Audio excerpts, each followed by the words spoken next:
ഒഡീഷയിൽ പണം പിൻവലിക്കാൻ ബാങ്കിലേക്ക് സഹോദരിയുടെ അസ്ഥികൂടവുമായി എത്തി സഹോദരൻ. അക്കൗണ്ട് ഉടമ ബാങ്കിലെത്തിയാലേ പണം നൽകാനാകൂവെന്ന് ബാങ്ക് അധികൃതർ നിർബന്ധം പിടിച്ചതോടെയാണ് ഇയാൾ ശവക്കല്ലറ തുറന്ന് അസ്ഥികൂടം പുറത്തെടുത്തത്.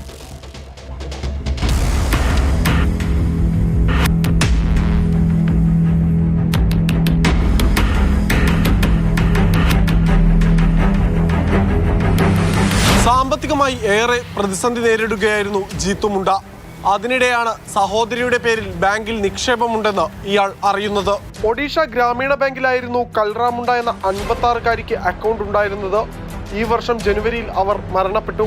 സഹോദരിയുടെ അക്കൗണ്ടിലുള്ള 20,000 രൂപ പിൻവലിക്കാൻ പലതവണയാണ് ജീത്തു മുണ്ട ബാങ്കിൽ കയറിയിറങ്ങിയത്. സഹോദരി മരിച്ചെന്ന ജീത്തു മുണ്ടയുടെ വാദം ബാങ്ക് ഉദ്യോഗസ്ഥർ അംഗീകരിച്ചില്ല. അക്കൗണ്ട് ഉടമ വന്നാൽ മാത്രമേ പണം നൽകാൻ സാധിക്കൂ എന്ന നിലപാടിൽ ബാങ്ക് ഉറച്ചുനിന്നു.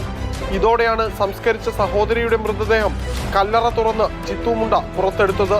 അഴുകി അസ്ഥികൂടമായി മാറിയ സഹോദരിയുടെ മൃതദേഹം കവറിൽ പൊതിഞ്ഞ് ബാങ്കിലേക്ക് ജീത്തു മുണ്ട നടന്നു. ബാങ്കിലെത്തി അധികൃതർക്ക് ഇയാൾ സഹോദരിയെ കാണിച്ചു കൊടുത്ത് പണം നൽകാൻ ആവശ്യപ്പെട്ടു. എന്നാൽ സഹോദരി മരണപ്പെട്ടു എന്നതിന്റെ രേഖയാണ് തങ്ങൾ ആവശ്യപ്പെട്ടത് എന്ന് വാർത്താക്കുറിപ്പിലൂടെ ബാങ്ക് അധികൃതർ വ്യക്തമാക്കി. തുടർന്ന് പോലീസ് എത്തി പണം വിട്ടുകിട്ടാൻ ആവശ്യമായ സഹായം ബാങ്ക് അധികൃതരുടെ ഭാഗത്തു നിന്ന് ഉണ്ടാകുമെന്ന ഉറപ്പ് ജീത്തു മുണ്ടയ്ക്ക് വാങ്ങി നൽകി. ഉറപ്പ് ലഭിച്ചതോടെ സഹോദരിയുടെ അസ്ഥികൂടവുമായി മടങ്ങിയ ജീത്തു മുണ്ട പോലീസിന്റെ സാന്നിധ്യത്തിൽ അസ്ഥികൂടം മറവ് ചെയ്തു. ആദിവാസി വിഭാഗത്തിൽ നിന്നുള്ള നിരക്ഷരനാണ് ജീത്തു മുണ്ട. ബാങ്ക് നിയമങ്ങൾ ഉൾപ്പെടെയുള്ളവ ഇത്തരം ആളുകൾക്ക് ഇപ്പോഴും വഴങ്ങില്ല എന്നുള്ളത് യാഥാർത്ഥ്യവും.